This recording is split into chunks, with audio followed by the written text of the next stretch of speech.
ഇന്നത്തെ വചനചിന്ത, താഴ്ചയിൽ നിന്നും ഉയർത്തുന്ന ദൈവം. വചനം ശ്രവിക്കുന്ന താങ്കളെ തകർക്കാൻ ആഗ്രഹിച്ചവരുടെ മുൻപിൽ താങ്കളെ ഉയർത്തുന്ന ദൈവം കൂടെയുള്ളപ്പോൾ താങ്കൾ എന്തിനു ഭാരപ്പെടണം? ഇപ്പോഴുള്ള അവസ്ഥയിൽ നിന്നും, താഴ്ചയിൽ നിന്നും ദൈവം താങ്കളെ നിശ്ചയമായും ഉയർത്തും. സഹായിക്കുമെന്ന് കരുതിയവർ, സഹായിക്കാമെന്ന് പറഞ്ഞവർ താങ്കളെ കൈവിട്ടപ്പോൾ താങ്കളെ സഹായിപ്പാൻ തക്ക സമയം മറ്റൊരുവനെ ദൈവം എഴുന്നേൽപ്പിക്കുമെന്ന് ഓർക്കുക, വിശ്വസിക്കുക. താങ്കൾ ഒറ്റയ്ക്കാണ്, കൂടെ ആരുമില്ല എന്ന് ചിന്തിച്ച് ഭാരപ്പെടേണ്ട. കർത്താവ് വചനം ശ്രവിക്കുന്ന താങ്കളുടെ കൂടെയുണ്ട്. കർത്താവ് താങ്കളെ ഒരു നാളും കൈവിടുകയില്ല, ഉപേക്ഷിക്കുകയില്ല. താങ്കൾ വർഷങ്ങളാൽ പ്രാർത്ഥിക്കുന്ന പ്രാർത്ഥനാ വിഷയങ്ങളുടെ മേൽ ദൈവത്തിൻ്റെ കരം ഈ നിമിഷം ചലിക്കുകയാണ്. കർത്താവ് വർഷങ്ങളാൽ താങ്കൾ പ്രാർത്ഥിക്കുന്ന പ്രാർത്ഥനാ വിഷയത്തിന് മറുപടി നൽകും. പ്രതീക്ഷകൾ അസ്തമിക്കുമ്പോൾ ഭാരപ്പെടരുതേ. കാക്കയാൽ ആഹാരം നൽകി ഭക്തനായ ഏലിയാവിനെ പോറ്റി ദൈവം തക്ക സമയത്ത് ഏലിയാവിൻ്റെ ആവശ്യങ്ങളെ നിറവേറ്റിയതുപോലെ ദൈവം തക്ക സമയത്ത് വചനം ശ്രവിക്കുന്ന താങ്കളെ അറിഞ്ഞ്, താങ്കളുടെ ആവശ്യങ്ങളെ അറിഞ്ഞ് താങ്കളെ മാനിക്കും. 34 സങ്കീർത്തന പുസ്തകം 10-ാം തിരുവചനം ഇപ്രകാരം വായിക്കുന്നു: ബാലസിംഹങ്ങളും ഇര കിട്ടാതെ വിശന്നിരിക്കും, യഹോവയെ അന്വേഷിക്കുന്നവർക്കോ ഒരു നന്മയ്ക്കും കുറവില്ലെന്ന്. ഇന്ന് ഈ നിമിഷം താങ്കൾ അനുഭവിക്കുന്ന ദുഃഖവും രോഗവും നാളെ താങ്കളെക്കുറിച്ചുള്ള അനുഗ്രഹത്തിനായിട്ടാകുന്നു. ഓരോ പകലിലും രാത്രിയിലും താങ്കളെ കാക്കുന്നതിന് എല്ലാറ്റിൻ്റെയും ഉടയവനായ ദൈവമാണെന്ന് ഓർക്കുക. താങ്കൾ അറിയുക, നമ്മുടെ ബലമോ നമ്മുടെ കഴിവോ ഒന്നുമല്ല, നമ്മെ നടത്തുന്നത് ദൈവത്തിൻ്റെ കൃപയാകുന്നു. താഴ്ചയിൽ നിന്ന് ഉയർത്തുന്ന ദൈവം, ഇരുളിൽ മറ്റുള്ളവർക്ക് വെളിച്ചമാകുവാൻ നമ്മെ വെളിച്ചമാക്കുന്ന ദൈവം.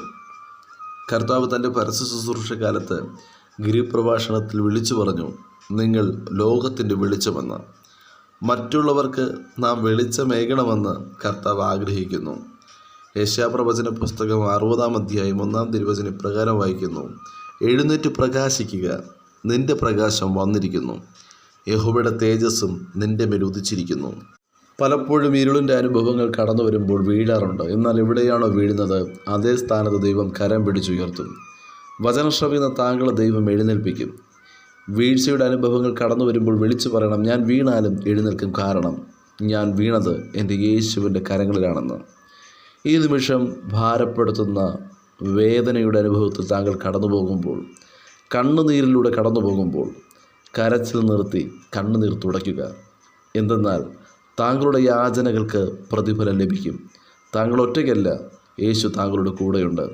11-ാം സങ്കീർത്തന പുസ്തകം 7-ാം തിരുവചനം ഇപ്രകാരം വായിക്കുന്നു: യഹോവ നീതിമാൻ, അവിടുന്ന് നീതി ഇഷ്ടപ്പെടുന്നു, നേരുള്ളവർ അവിടുത്തെ മുഖം കാണും. ഒരുപാട് നാളുകളായി താങ്കൾ പ്രാർത്ഥിച്ച വിഷയത്തിൽ യേശു വന്ന് അത്ഭുതം പ്രവർത്തിപ്പാൻ പോകുന്നു. താങ്കൾക്കും താങ്കളുടെ ഭവനത്തിനും മറ്റുള്ളവർക്കും താങ്കൾ ഒരു അനുഗ്രഹമാകും. താങ്കളുടെ പ്രാർത്ഥനയ്ക്ക് ദൈവം ആകാശത്തിൻ്റെ വാതിൽ തുറന്ന് താങ്കൾക്കുള്ള അനുഗ്രഹത്തെ അയച്ചു തരും. യെശയ്യാപ്രവചന പുസ്തകം 45-ാം അധ്യായം 2-ാം തിരുവചനം പ്രകാരം വായിക്കുന്നു: ഞാൻ നിനക്ക് മുമ്പായി ചെന്ന് ദുർഘടങ്ങളെ നിരപ്പാക്കുകയും താമ്രവാതിലുകളെ തകർത്ത് ഇരുമ്പോടാമ്പലുകളെ ഖണ്ഡിച്ച് കളയും.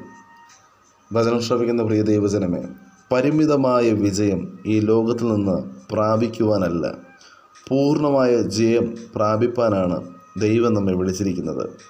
യേശുവിൽ നാം ആശ്രയിച്ചാൽ പൂർണ്ണമായ വിജയം നമുക്ക് ലഭിക്കാനിടയാകും. കാൽവരി ക്രൂശിൽ മരണത്തെ തോൽപ്പിച്ച് ഇന്നും ജീവിക്കുന്ന യേശുവിനെയാണ് നാം ആരാധിക്കുന്നത്. അതിനാൽ ഭാരപ്പെടേണ്ട. ജീവിക്കുന്ന കർത്താവ് യേശു ക്രിസ്തു നമ്മുടെ കൂടെയുണ്ട്. നമ്മുടെ പ്രശ്നങ്ങളൊക്കെയും കർത്താവ് അറിയുന്നുണ്ട്. കർത്താവിനെ ആശ്രയിച്ചാൽ ഒരു നാളും ലജ്ജിക്കുവാൻ ഇടവരത്തില്ല. ഒരു നാളും കർത്താവ് നമ്മെ ഉപേക്ഷിക്കത്തില്ല. ഈ നിമിഷം തകർന്ന അവസ്ഥയിലൂടെ കടന്നു പോകുമ്പോൾ അതിനപ്പുറം ഇതുവരെ കണ്ടിട്ടില്ലാത്ത അത്ഭുതകരമായ, അതിശയകരമായ പ്രവൃത്തി വചനം ശ്രവിക്കുന്ന താങ്കൾ കാണും. എല്ലാവരും കൈവിട്ട അവസ്ഥയിലാണോ കടന്നു പോകുന്നത്? ഭയപ്പെടേണ്ട. ആ സാഹചര്യത്തിലും കരം പിടിച്ച് മുന്നോട്ട് നടത്തുന്ന ദൈവിക കരുതൽ വെളിപ്പെടും. ഇന്ന് നാം കടന്നു പോകുന്ന ഏത് പ്രതികൂലമാകട്ടെ, അതിനപ്പുറം ഒരത്ഭുതം വചനം ശ്രവിക്കുന്ന താങ്കൾക്ക് കർത്താവ് ഒരുക്കിയിട്ടുണ്ട്. കരുതുന്ന ദൈവം കൂടെയുള്ളപ്പോൾ എന്തിന് ഭാരപ്പെടണം? ഭാരപ്പെടാതെ താഴ്ചയിൽ നിന്നും ഉയർത്തുന്ന ബലമുള്ള കർത്താവിൻ്റെ കരം മുറുകെ പിടിപ്പാൻ, കർത്താവിൻ്റെ കരം പിടിച്ച് മുന്നോട്ട് ചലിപ്പാൻ വചനം ശ്രവിക്കുന്ന ഏവർക്കും കർത്താവ് കൃപയും അധികാരം നൽകുമാറാകട്ടെ. God bless you. ആമേൻ.